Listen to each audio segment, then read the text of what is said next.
करते हैं, ज्यादा टाइम वेस्ट नहीं करेंगे। देखिए हम आपको यूनिट एरिया का करंट अफेयर आप लोग नाम सुनेंगे, उसका जो फटाफट 100 क्वेश्चन जो है उस 100 क्वेश्चन में पहला है पढ़ना राष्ट्रीय के बारे में। किसके बारे में? राष्ट्रीय के बारे में पहला पढ़ना। तो इस राष्ट्रीय के बारे में पढ़ेंगे। इसके बाद हम क्या पढ़ेंगे? तो अंतरराष्ट्रीय के बारे में पढ़ेंगे। लेकिन सबसे पहले जो 35 क्वेश्चन जो है राष्ट्रीय के बारे में, इस 35 क्वेश्चन को आज हम पढ़ते हैं। देखिए क्वेश्चन क्या कर रहा है और सुनिए। सबसे जरूरी बात कि आपको हम यहाँ जो चीज ट्रिक से बताने का लगेगा ना, करंट अफेयर को भी आपको ट्रिक से बताएंगे। यूट्यूब पर कभी आप देखे नहीं होंगे कि करंट अफेयर को भी ट्रिक से बताया जा रहा है, लेकिन हम जहां तक हो सके, जिस क्वेश्चन तक हो सके, उस क्वेश्चन तक को आपको करंट अफेयर को भी ट्रिक से बताने का प्रयास करेंगे। देखिए पहला क्वेश्चन क्या कह रहा है कि भारत की पहली सेमी हाई स्पीड रेल सेवा रैपिड एक्स, क्या नाम दिया है? Rapid x. तो इस रैपिड एक्स का नया नाम क्या रखा गया? क्वेश्चन क्या है? भारत की पहली सेमी हाई स्पीड माने बड़ी स्पीड से चले वाला रेल सेवा माने ट्रेन है जिसका नाम है रैपिड एक्स। तो उस रैपिड एक्स का नाम बदलकर नया नाम क्या रखा गया? तो इसका नया जो नाम रखा गया वो है नमो भारत। क्या नाम रखा गया है? नमो भारत। याद कैसे करेंगे जी? तो ध्यान से देखिए कैसे याद करेंगे। आपका इसमें एक वर्ड आ रहा होगा हाई स्पीड रैपिड एक्स, मैंने रैपिड एक्स का नाम बदला है, हाई स्पीड लिखा है। हाई स्पीड कब कोई काम कर रहेगा? हाई एकदम कब जब होता? जब कोई काम करना हमको जल्दी में होता है, एकदम जोरों तोड़ से होता है, तो कहते हैं वंदे मातरम। कहते हैं किसका नाम लेते हैं? भारत का नाम लेते हैं। किसका नाम लेते हैं? भारत का।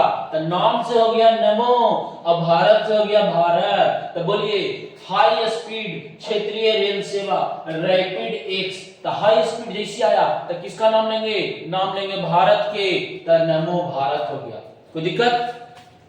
हमको ऐसा लगता है कि आप लोगों को याद हो चुका होगा। क्या याद हो चुका होगा? कि भारत की पहली सेमी हाई स्पीड क्षेत्रीय रेल सेवा रैपिड एक्स का नाम रखा गया। तो आप देखिए क्या कि हाई स्पीड कब पकड़ेगा? जब नाम लेंगे भारत माता के, तो भारत माता का नाम लेंगे, तो नाम लेंगे भारत के, तो भारत हो गया नमो भारत। तो दिक्कत? चलिए अब हम दूसरा क्वेश्चन पर आप लोगों को बताते हैं। ठीक, दूसरा क्वेश्चन पहला हमारा हो चुका है। दूसरा देखो क्या कह रहा है, ये दूसरे के बारे में पढ़ते हैं। कह रहा है कि भारत के किस महिला थाना को अंतरराष्ट्रीय मानकीकरण संगठन ISO, अंतरराष्ट्रीय मानकीकरण संगठन 9001 से 2015 प्रमाण पत्र से प्रमाणित किया गया। तो ध्यान से देखिएगा, तो किस महिला थाना को? तो महिला थाना की यदि बात कर रहा है तो महिला थाना में क्या हमारा होगा? तो देखिए मां से हो रहा है महिला थाना, ध्यान से देखिएगा, मां से हो रहा है महिला थाना। अब मैं से हो रहा है मध्य प्रदेश। मां से महिला थाना और मां से मध्य प्रदेश। तब बताइए किस महिला थाना को अंतरराष्ट्रीय मानकीकरण संगठन द्वारा प्रमाण पत्र मिला? तो महिला थाना की बात कर रहे हैं जी। तो मां से महिला थाना हो गया और मां से मध्य प्रदेश हो गया। कोई दिक्कत यहाँ तक? बोलिए मां से मध्य प्रदेश और मां से महिला थाना। तो एगो देख लिए, एगो वाली देख लिए, कोई दिक्कत? फिर से भारत की पहली सेमी हाई स्पीड क्षेत्रीय रेल सेवा रैपिड एक्स का नया नाम। तो सेमी हाई स्पीड कब होगा? जब नाम लेंगे भारत माता के। तो बोलो नमो भारत। फिर करा भारत के किस महिला थाना को अंतरराष्ट्रीय मानकीकरण द्वारा प्रमाण पत्र मिला? तो महिला थाना। तो मां से महिला थाना और मां से मध्य प्रदेश। चलिए आगे देखते हैं। करा कि पश्चिम बंगाल का ब्रांड एम्बेसडर किसे चुना गया? पश्चिम बंगाल का ब्रांड एम्बेसडर किसे चुना गया? तो ये हमारे सौरभ गांगुली। इन्हें सबको जानते होंगे, सौरभ गांगुली को, बहुत बड़े क्रिकेटर हैं। तो पश्चिम बंगाल का ब्रांड एम्बेसडर कौन है? सौरभ गांगुली है। ध्यान से देखिए, इसमें सौर का अर्थ होता है सूरज। तो पश्चिम बंगाल का पश्चिम में सूरज पहुंचे हो गए, सूर्य अस्त होता है, सौर्य अस्त होता है पश्चिम में। तो सौ अब बंगाल में वो शब्द आ रहा गा, गा के ऊपर बिंदु। तो में देखिएगा गा, गा के ऊपर बिंदु। तो बोलिए पश्चिम बंगाल बोले तो पश्चिम बंगाल, तो पश्चिम में कौन होता? सौर अस्त होता है। तो सौर तो देखो सौरभ, सौरभ, तो सौरस्त मैंने सौराष्ट्र कहाँ होगा? पश्चिम में। तो पश्चिम बंगाल के ब्रांड एम्बेसडर कौन हो गए? सौरभ गांगुली हो गए। यहां तक याद हो गया? ध्यान से देखिएगा फिर से। कहता है कि भारत की पहली सेमी हाई स्पीड कब होगा जी? जब नाम लेंगे किसको? नाम भारत माता का लेंगे। तो रैपिडेक्स का नाम रखा गया नमो भारत। ये हो गया। दूसरा देखिए क्या कहा, भारत के किस महिला थाना को अंतरराष्ट्रीय मानकीकरण संगठन द्वारा प्रमाण पत्र मिला? तब महिला थाना, म से महिला थाना और म से मध्य प्रदेश को। ये भी हो गया। तीसरा क्या था, पश्चिम बंगाल का ब्रांड एम्बेसडर किसे चुना गया? तो पश्चिम में सौर अस्त्र था। सौर मैंने सूरज अस्त्र, तो सौर से हो जाएगा सौरभ और गम बिंदु तो बिंदु तक गांगुली, सौरभ गांगुली। अब देखिए तीसरा भी हो गया। चौथा क्वेश्चन कहता है कि माउंट एवरेस्ट के सामने 21,500 फीट से ऊंचाई से स्काई डाइविंग करने वाली पहली महिला कौन बनी? स्काई डाइविंग देखते होंगे आप लोग कि जो बर्फ होता है उसमें स्काई डाइविंग, जिसको कूदता है फिसलता है, देखे है ना? तो उसको कहता है कि माउंट एवरेस्ट के सामने 21,500 फीट की ऊंचाई से स्काई डाइविंग किया, कूद गई। कौन? वह नाम है शीतल महाजन। इसको याद कैसे करेंगे जी? तो ध्यान से देखिए। देखिए इसको याद करने का तरीका क्या है? कह रहा है कि माउंट एवरेस्ट के सामने से, तो माउंट एवरेस्ट के जो ऊंचाई की बात कर रहे हैं, तो माउंट एवरेस्ट की ऊंचाई पर बड़ी बड़ी बर्फ रहेगा, बड़ी बड़ी बर्फ रहता है। अब बड़ी बड़ी बर्फ है तो ठंडा ठंडा लगने करेगा, और ठंडा को शीतल भी बोला जाता है। बोलिए, और माउंट एवरेस्ट हमारा क्या है जी? तो माउंट एवरेस्ट हमारे लिए महान है कि नहीं? पूरी दुनिया में सबसे महान पर्वत, महान माने बड़ा पर्वत कौन है? Mount Everest. तो माउंट एवरेस्ट की ऊंचाई से कूदेंगे, तो ऊंचाई पर जाएंगे तो देखिए जब ठंडा रहेगा, ठंडा माने शीतल रहेगा, तो शीतल हो गया। अब माउंट एवरेस्ट महान है तो महाजन हो गया। कोई दिक्कत? अब देखिए कहता भारतीय रेलवे ने किस वर्ष तक वेटिंग टिकट को खत्म कर कन्फर्म टिकट देने का लक्ष्य निर्धारित किया?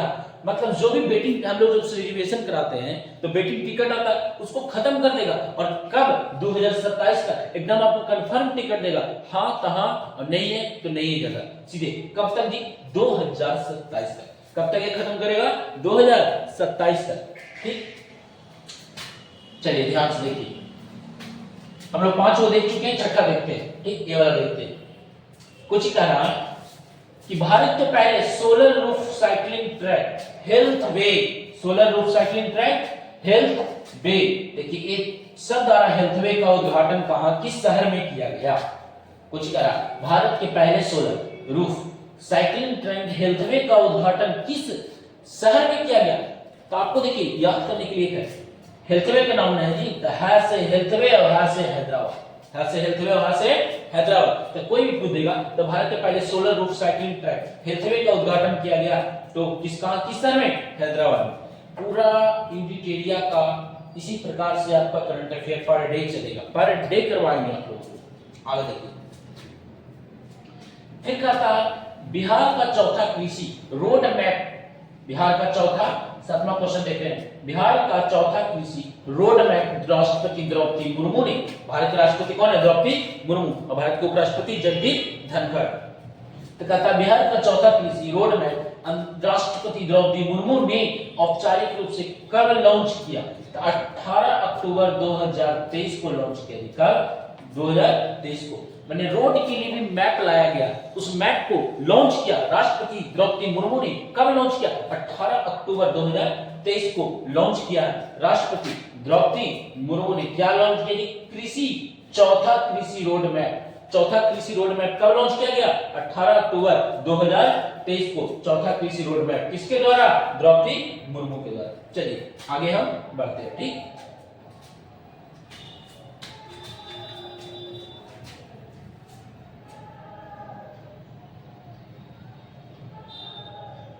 ध्यान से देखिएगा। कह रहा कि उत्तर प्रदेश सरकार ने किस पशु को राज्य जलीय पशु घोषित किया? उत्तर प्रदेश सरकार ने, किस सरकार ने? उत्तर प्रदेश ने किस पशु को राज्य जलीय पशु? देखिए अब हम लोग जो देखते हैं ये 7वां नंबर देख चुके हैं, 8वां नंबर देखते हैं।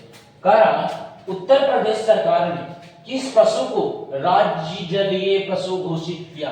आप लोग देख रहे होंगे कि उत्तर प्रदेश है पूर्णतः भारत के लिए समर्पित एक तरह से कहा जाए तो मतलब है कि जिस प्रकार से भारत कर रहा हो, जैसे भारत का राष्ट्रीय पशु कौन है, सॉरी राष्ट्रीय पक्षी कौन है, मयूर, उसी प्रकार से उत्तर प्रदेश ने भी अपना बना लिया राष्ट्रीय पशु। किसको बना लिया जी? पशु। किस पशु को राष्ट्रीय जलीय पशु बनाया गया? गंगा डॉल्फिन। किसको? डॉल्फिन को। और राष्ट्रीय पक्षी मयूर को ही बनाया है उत्तर प्रदेश ने। ठीक, मतलब एकदम भारत का जो राष्ट्रीय है जलीय जीव वही इसका, भारत का राष्ट्रीय जलीय जीव क्या है? गंगा डॉल्फिन। और उत्तर प्रदेश सरकार ने, यानी हमारे उत्तर प्रदेश के मुख्यमंत्री कौन है? योगी आदित्यनाथ, हमारे उत्तर प्रदेश के मुख्यमंत्री। अब देखिए, तो बताइए उत्तर प्रदेश सरकार ने किस पशु को राज्य जलीय पशु घोषित किया? तो गंगा डॉल्फिन को किया। ठीक, फिर अगला क्वेश्चन पर हम लोग आते हैं जी, क्वेश्चन नंबर 9 पर। क्वेश्चन नंबर 9 पर क्या आता है जी? भारत का पहला राज्य कौन बना जिसके सभी जिलों पर हॉल मार्किंग केंद्र है? सुन लीजिए ध्यान से, भारत का पहला राज्य कौन है जिसके सभी जिलों में हॉल मार्किंग केंद्र है? अब हॉल मार्किंग सोना में आप लोग देखे होंगे, तो ऐसे सबको नहीं देखता, जो पढ़ा लिखा आदमी रहता है वही देखता है। ठीक, तो याद किसे करेंगे कि हॉल मार्किंग, तब पढ़ा आदमी कहां ज्यादा रहता है? केरल में। कहां? केरल में। सबसे ज्यादा साक्षरता दर कहां की है? केरल के 99%, 100 में 100 हो चुका है। तो कहता है कि भारत का पहला राज्य कौन बना जिसके सभी जिलों में हॉल मार्किंग केंद्र है? तो कौन है? केरल, क्योंकि केरल में बहुत सारे लोग पढ़े लिखे, पढ़ा आदमी हॉल मार्किंग जरूर देखेगा। ठीक, अब आगे देखते हैं। फिर कहता है, 9वां देख चुके हैं, 10वां देखते हैं। 10वां, किस राज्य सरकार ने अमूरबाज पक्षी को पहली जनगणना करने का निर्णय लिया? सुन लीजिए, याद किसे करेंगे? अमूरबाज पक्षी न है, एक नाम आ रहा, शब्द आ रहा है जी, उस शब्दवा कौची है जी? तो देखिए उस शब्दवा जो है मूर, कौची? मूर। अब मूर है तो अंसरवा में पूर है, उधर मूर है और अंसरवा में पूर है, तो कहेंगे अमूरबाज तमणिपुरबाज, अमूरबाज तमणिपुरबाज। समझ रहे हैं? ट्रिक है याद करने का। ठीक, किस राज्य सरकार ने अमूरबाज पक्षी का पहले जनगणना किया? कौन बाज? अमूरबाज तमणिपुरबाज। ठीक, अब आगे देखते हैं हम लोग। आई होप आप लोगों को समझ में आ रहा होगा। किसान क्लासेस फिर से देखिए, आप लोग भी हमारे लिए कुछ कीजिए, ध्यान से देखिए, शेयर कीजिए, सब्सक्राइब कीजिएगा, और यदि पढ़ा रहे हैं बढ़िया लगे तब सब्सक्राइब कीजिएगा। 13वां क्वेश्चन देखिए, कहता भारत के किस नगर निगम ने स्वच्छता ट्रेन पहल शुरू की? स्वच्छता ट्रेन पहल शुरू की। तो आप लोग देख रहे होंगे हमारे स्वच्छता के लिए ज्यादा समर्पित जो हो रहे हैं नरेंद्र मोदी हो रहे हैं, और नरेंद्र मोदी का संबंध कहां से है? गुजरात से। तो बताइए स्वच्छता ट्रेन की पहल जो शुरू की गई अहमदाबाद में की गई, अहमदाबाद में की। अब स्वच्छ कौन रहेगा? अहम आदमी, मेन आदमी स्वच्छ रहता, मेन आदमी स्वच्छ नहीं रहेगा तो दूसरा कौन चीज स्वच्छ रहेगा? तो स्वच्छ कौन रहता? अहम आदमी का अहमदाबाद, अहम आदमी का अहमदाबाद। फिर कहता अगला क्वेश्चन, ध्यान से देखिएगा, 12 नंबर, भारत का पहला 3D प्रिंटेड पोस्ट ऑफिस कहां खोला गया? 3D प्रिंटेड पोस्ट ऑफिस कहां गए? खोला गया। देखिए तो 3D पोस्ट ऑफिस यानी PO, पोस्ट ऑफिस PO, तो जो पोस्ट ऑफिस खोले गए हमारे 3D, तो 3D 2D 4D ये सब इलेक्ट्रॉनिक चीज से संबंधित है, और इलेक्ट्रॉनिक शहर कहते हैं बेंगलुरु को। एक मतलब कि 3D पोस्ट ऑफिस कहां खोला गया है? बेंगलुरु में। और बेंगलुरु कहां में है? कर्नाटक में है। कोई दिक्कत? फिर से देखिए इसको ध्यान से, हम क्या बोलेंगे कि भारत का पहला 3D printed post office, 3D 2D 4D ये सब जो है जो पोस्ट ऑफिस खोला गया है, ये सब काम कब हो सकता है? जब उस तरह का इलेक्ट्रॉनिक चीज हमारे पास हो, यानी इलेक्ट्रॉनिक शहर कहते हैं बेंगलुरु को, तो इसका मतलब 3D पोस्ट ऑफिस कहां है जी? बेंगलुरु में। कहां में? बेंगलुरु में। अगला क्वेश्चन देखिए, अगला क्वेश्चन 13 नंबर का है कि विश्व के पहले 3D मुद्रित मंदिर का अनावरण किया गया है। तो आप लोग देखते होंगे सबसे ज्यादा मंदिरों का निर्माण तमिलनाडु, तेलंगाना, आंध्र प्रदेश इस जगहों पर ज्यादा होता है। तो जो 3D मुद्रित मंदिर किया गया है हमारा, तेलंगाना राज्य में एक जिला है सिद्दीपेट। तो देखिए जैसे यहाँ आ रहा है एक बर्ड, वो बर्ड क्या है जी? मंदिर। तो है मंदिर, तो मंदिर है तो रिद्धि सिद्धि रहवे करेगा, रिद्धि सिद्धि रहवे करेगा। अब मुद्रित है, अब मंदिर है तो रिद्धि सिद्धि रहवे करेगा। तो रिद्धि सिद्धि जिला यानी सिद्दीपेट जिला कहाँ में है? तेलंगाना में है जी। अब भगवान पर तेल चढ़ावे करता है शनि भगवान पर। चलिए आगे देखिए, अगला क्वेश्चन देखते हैं 14 नंबर। नोकिया किस शहर में अपनी तरह की 6G लॉन्च कर रहा है? फिर से इलेक्ट्रॉनिक वाला बात आ गया, तो इलेक्ट्रॉनिक शहर में कहेगा। कौन सा है इलेक्ट्रॉनिक? बेंगलुरु में। 6G कहां में चलेगा? बेंगलुरु में। सब इलेक्ट्रॉनिक की चीज है, तो इलेक्ट्रॉनिक शहर में चलेगा। तो बोलिए किस कंपनी ने, नोकिया ने किस शहर में अपना 6G लैब लॉन्च किया है? तो बेंगलुरु में। ठीक, उसी जगह करेगा जहां इलेक्ट्रॉनिक सुविधाएं हो। आगे जो करता है वो देखिए,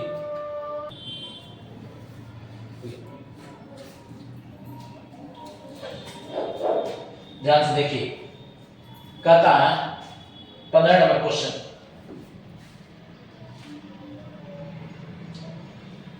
कहता गुजरात सरकार ने अपने स्टेट फीस किसे घोषित किया? स्टेट फीस किसका जी? गुजरात सरकार का। घोल मछली का। किस मछली का? घोल मछली का। गुजरात ने अपना स्टेट फीस माने राजकीय मछली किसे घोषित किया? घोल फीस को। घोल फीस को गुजरात सरकार ने अपना स्टेट फीस किसे घोषित किया? घोल मछली को। घोल मछली को। अगला क्वेश्चन देखिए 16 नंबर। यूनेस्को की क्रिएटिव शहरों की सूची में भारत के किन 2 शहरों को शामिल किया गया? क्रिएटिव सूची में तो एक हमारा कोझिकोड है, कोझिकोड जाने में केरला में, और एक ग्वालियर मध्य प्रदेश में। देखिए यूनेस्को है जो हमारे विश्व धरोहर को सूची में डालने का काम करता है। तो यही धरोहर हमारा एक कोझिकोड है जो साहित्य के लिए, और जो ग्वालियर है संगीत के लिए। ठीक, तो ये कहां में है? यूनेस्को द्वारा किए गए हैं 2 शहरों को, कोझिकोड को और ग्वालियर को। कोझिकोड को साहित्य के लिए, ग्वालियर को संगीत के लिए। ग्वालियर से याद रखिएगा, ग्वालियर की हमारे तानसेन थे जो संगीत से संबंधित थे। चलिए आगे देखते हैं, अगला कहता है 17 नंबर क्वेश्चन कि किस राज्य सरकार ने अपने राज्य को पूरी तरह नशा मुक्त बनाने के लिए मिशन होप इनिशिएटिव शुरू किया? सुन लीजिए, कौन राज्य है जो अपना नशा मुक्त एकदम होना चाहता, नशा करना ही नहीं चाहता? तो वो है पंजाब। याद कैसे करेंगे? नशा मुक्त हो जाए कैसे कहते हैं लोग? नशा छोड़ देते, पगला है कि छोड़ ही ना सके एकदम। तो नशा मुक्त पंजाब होता। 5 नदियों की भूमि कही जाती है, तो 5 नदी से नशा करेगा जी। मिशन होप है, पूछे मिशन होप है।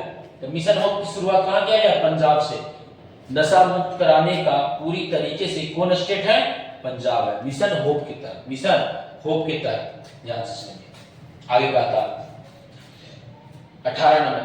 किस शहर में दिव्यांग जनों के लिए मध्य प्रदेश के पहले उच्च तकनीकी खेल प्रशिक्षण केंद्र का उद्घाटन किया गया? तो ग्वालियर मध्य प्रदेश में। याद कैसे करेंगे? दिव्यांग, तो दिव्यांग जन होने की लांगर, दिव्यांग जन होने की लांगर। ठीक है, याद करने का सुनिए। तो दिव्यांग जन के लिए, दिव्यांग जनों के लिए, बेचारा के लिए, यांग में वो शब्द आ रहा है ग से कुछ होता ग। ध्यान से देखिए, ये दिव्यांग जन है ना, तो दिव्यांग जन मैंने विकलांग, और विकलांग में देखिए एक ग जो है वो ग्वालियर हो जाएगा। ठीक,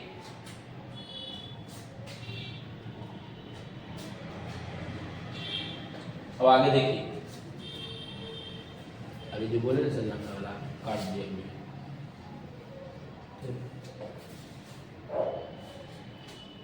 अब देखिए कह रहा है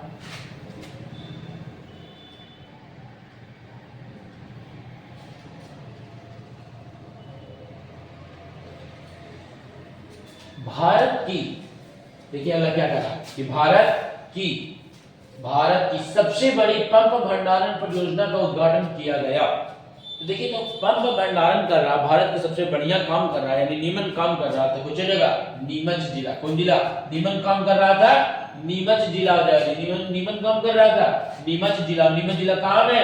मध्य प्रदेश। तो बोलिए पंप भंडारण करना नीमन काम है कि ना है? तो नीमन काम कौन करेगा? नीमच जिला वाला, तो मध्य प्रदेश में। आगे देखिए 20वां देखिए, हाल ही में किस राज्य में पहला मेडिकल कॉलेज कहां में खुला? तो नागालैंड में खुला। पहले नागालैंड में वैसा कोई मेडिकल कॉलेज नहीं था, लेकिन नागालैंड में पहला मेडिकल कॉलेज खोला गया हाल ही में। ठीक, फिर क्या था अगला 21 नंबर कि भारत के पहले दलित मुख्य सूचना आयुक्त कौन थे? तो हीरालाल सामरिया।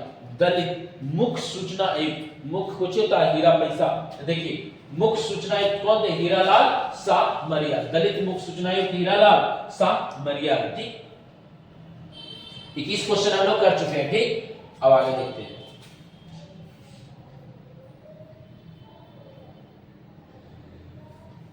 देखिए 22वां क्या कहता है?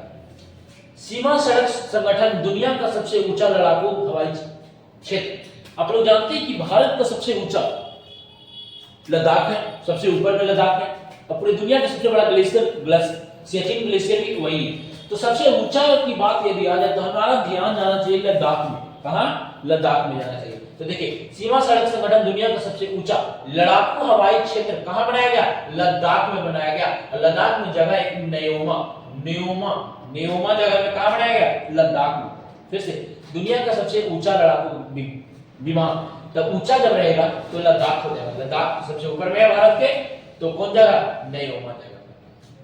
अगला देखते हैं लोग 23 नंबर। किस राज्य को भारत की पहली orange Vande Bharat express train मिली? केरल को। ऑरेंज वंदे भारत एक्सप्रेस, वंदे भारत कैसा कलर में रहना है?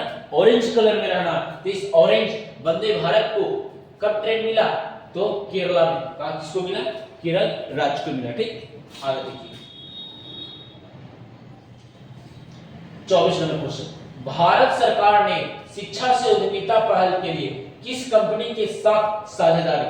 भारत सरकार ने शिक्षा से उद्यमिता, अब देखिए तो शिक्षा से उद्यमिता के लिए, अब शिक्षा कौन हमारा ग्रहण करेगा? जी हमारा बेटा ग्रहण करेगा। तब बेटा से वो शब्द आता है मेटा। शिक्षा कौन ग्रहण करेगा? बेटा। तो वो शब्द आ रहा है मेटा। तो बोलिए भारत सरकार ने शिक्षा से उद्यमिता के लिए, तो शिक्षा से, शिक्षा कौन पढ़ाता है? बेटा। तब हो गया कौन? बेटा। चलिए आगे देखिए। ठीक, अगला नंबर हम लोग देखते हैं क्वेश्चन 25 नंबर का। किस राज्य में भारत की पहली गोरिल्ला ग्लास फैक्ट्री स्थापित की?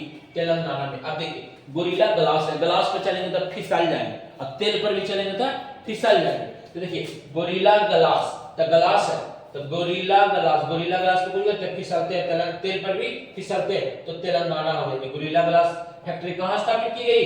तेलंगाना में। फिर आगे देखते हैं हम लोग। ठीक, 26 नंबर। मालवीय मिशन शिक्षक प्रशिक्षण कार्यक्रम किस संगठन से? जैसे ही आ रहा है शिक्षक के बारे में, किसके बारे में? शिक्षक एक शब्द आ रहा है शिक्षक, तो शिक्षक है तो विश्वविद्यालय रहेगा, तो विश्वविद्यालय अनुदान आयोग ने चालू किया। शिक्षक रहेंगे तो विश्वविद्यालय जरूर रहेंगे। समझिए फिर से हम क्या बोल रहे हैं कि मालवीय मिशन शिक्षक प्रशिक्षण, याद करने के लिए सिर्फ बोल रहे हैं। शिक्षक आ रहा तो कार्यक्रम कौन शुरुआत किया था? मालवीय शिक्षक, तो मदन मोहन मालवीय याद आ रहा ना, तो मिशन शिक्षक, तो शिक्षक कौन है? जहां विश्वविद्यालय है तो विश्वविद्यालय अनुदान आयोग द्वारा किया गया। ठीक, अगला क्वेश्चन देखते हैं 27 नंबर। किस शहर में देश का पहला भूमिगत बिजली ट्रांसफार्मर?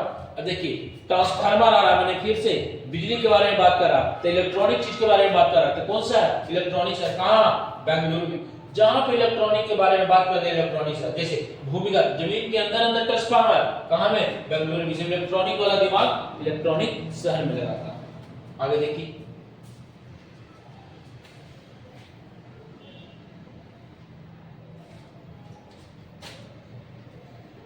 28 नंबर। किस राज्य ने अपनी तरह का पहला बोलियों का शब्दकोश तैयार किया?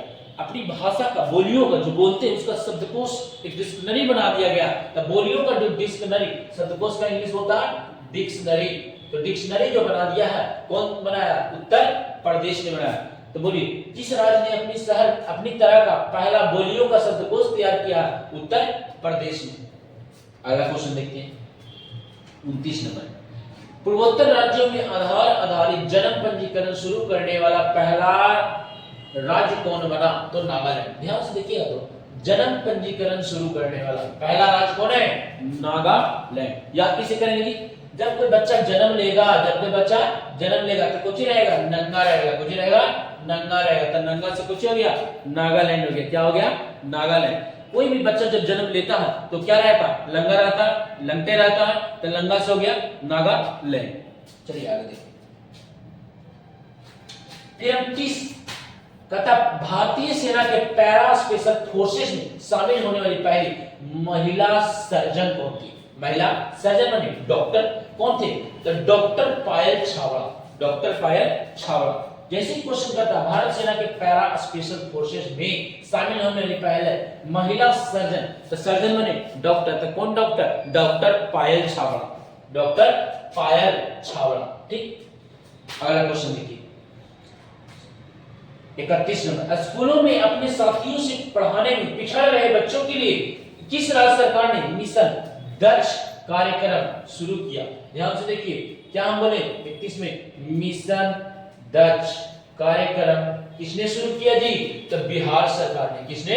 बिहार सरकार ने। इसके तहत जो भी बिहार के बच्चों के सरकारी स्कूल के बच्चे हैं उन्हें किताब पढ़ाने के लिए कुछ एक्स्ट्रा टाइम दिया गया, टाइम को बढ़ा दिया गया। किस कार्यक्रम के दौरान? मिशन दक्ष के दौरान। किस राज्य सरकार ने किया मिशन दक्ष की शुरुआत? तो बिहार सरकार ने किया। ठीक, आगे बढ़ते हैं। फिर कह रहा है देखिए 32 नंबर क्वेश्चन। आयुष्मान भारत स्वास्थ्य और कल्याण केंद्रों को अब किस नाम से जाना जाता है? तो एक शब्द आ रहा आयुष्मान भारत स्वास्थ्य, आयुष्मान भारत स्वास्थ्य और कल्याण केंद्र को अब किस नाम से जाना जाता है? तो देखिए, तो यहां भी आयुष्मान है, तो यह रहेगा आयुष्मान आरोग्य मंदिर के नाम से, क्योंकि स्वास्थ्य सबका ठीक रहेगा, मंदिर जाइएगा आप जी, आपका कल्याण होगा कि नहीं होगा? एकदम होगा। तो आयुष्मान भारत कब बनेगा? जब आयुष्मान मंदिर जाएगा। कहां जाएगा? मंदिर जाएगा। और स्वस्थ कब रहेगा? जब आरोग्य रहेगा, उसको कोई रोग नहीं रहेगा। तो ध्यान से देखिए, शब्द आ रहा है कि नहीं आ रहा 32 में? स्वास्थ्य और कल्याण। तो स्वास्थ्य कब रहेगा? जब कोई रोग ना होगा, माने आरोग्य रहेगा। और कल्याण कब होगा? जब वह मंदिर जाएगा। और सब कहां में होगा? सब भारत में होगा जी, सब भारत में होता है। ठीक, आगे देखते हैं। इसी प्रकार से हम आगे भी याद करेंगे। 33 नंबर देखिए, हल्के लड़ाकू विमान तेजस से उड़ान भरने वाले भारत के पहले प्रधानमंत्री हुए। प्रधानमंत्री के बारे में तो आप लोग जान ही रहे हैं जी। कोई चीज में यदि आपको बोले कि पहले प्रधानमंत्री कौन है, सबसे ज्यादा घूमने वाले प्रधानमंत्री कौन है? नरेंद्र मोदी। कहता हल्के लड़ाकू विमान, जो तेजस वाला लड़ाकू विमान है, उस लड़ाकू विमान से उड़ान भरने वाले भारत के पहले प्रधानमंत्री बने कौन? नरेंद्र मोदी। चलिए आगे देखते हैं। 34 नंबर कहता भारत का पहला घरेलू उत्पादित रेफरेंस फ्यूल किस कंपनी द्वारा विकसित की गई? किस कंपनी द्वारा विकसित की गई? तो देखिए ध्यान से 34, भारत का पहला घरेलू उत्पादित रेफरेंस फ्यूल किस कंपनी द्वारा विकसित की गई? The Indian oil corporation limited. Indian oil corporation limited, IOCL, Indian oil corporation limited द्वारा। तो देखिए याद किसे करेंगे जी? आ रहा बात है फ्यूल। फ्यूल बने तेल के बारे में आ रहा, तो तेल वाला कोई कंपनी होगा, कौन कंपनी होगा? तो इंडियन ऑयल। इंडियन ऑयल बेचते ना सर, तो इंडियन ऑयल कॉर्पोरेशन लिमिटेड। चलिए आगे देखते हैं। लास्ट क्वेश्चन हम देखते हैं 35। उत्तर प्रदेश सरकार ने 25 नवंबर को किनकी जयंती पर मांस रहित दिवस मनाने की घोषणा की? सोच लीजिए 25 नवंबर को उत्तर प्रदेश राज्य सरकार ने कहा है कि हम मांस रहित दिवस मनाएंगे। कब? 25 नवंबर को। तो किसकी जन्म जयंती पर, जन्मदिन के शुभ अवसर पर? तो टीएल बांसवानी। याद कैसे करेंगे जी? जो मांस है बड़ी बास करता, मांस है तो बास है, मांस में बड़ी बास रहेगा जी, तो मांस रहित। तो यहाँ बांसवानी, बास मांस है तो बास है, याद रखिएगा। उत्तर प्रदेश सरकार ने 25 नवंबर को किनकी जयंती पर मांस रहित दिवस घोषित किया? 25 नवंबर को द टीएल बांसवानी। टीएल बांसवानी। अब बास कब ऐसे आएगा? जब मांस में बड़ी बास रहता, देखते हैं गमकता है दूरे से, मुर्गा उर्गा कटी रहता है। चलिए ध्यान से देखिए दोस्तों, इसी के साथ हमारा आज जो पहला करंट अफेयर का सेशन था राष्ट्रीय, वो खत्म हो चुका है। अब अगले दिन हम अंतरराष्ट्रीय के बारे में पढ़ेंगे। ठीक, इसी प्रकार से आगे भी हम इस यूनिट एरिया के बुक जो भी है उसे क्या करेंगे? खत्म कर देंगे। इसी प्रकार से नए नए तरीकों से याद करने के। उसके बाद पर्यावरण परिस्थिति पढ़ेंगे। उसके बाद इस पूरे बुक को page bye page, chapter by chapter आपको क्लियर करा दिया जाएगा। और फिर से हम आप लोगों को बता देते हैं कि जरूर से जरूर हमारे जो चैनल है उस चैनल का आप लोग सब्सक्राइब कीजिएगा, शेयर कीजिएगा, ताकि अन्य जो भी आपके दोस्त हैं उनको भी क्या हो सके, तो करंट अफेयर का वीडियो पढ़ सके, जिसका यूट्यूब चैनल जो है, यूट्यूब चैनल @1234 ईशान क्लासेस, बीच में स्पेस नहीं है, ठीक, Ishan classes by Sunny sir, Sunny sir. ठीक है दोस्तों, इसी के साथ आज का क्लास यहीं समाप्त।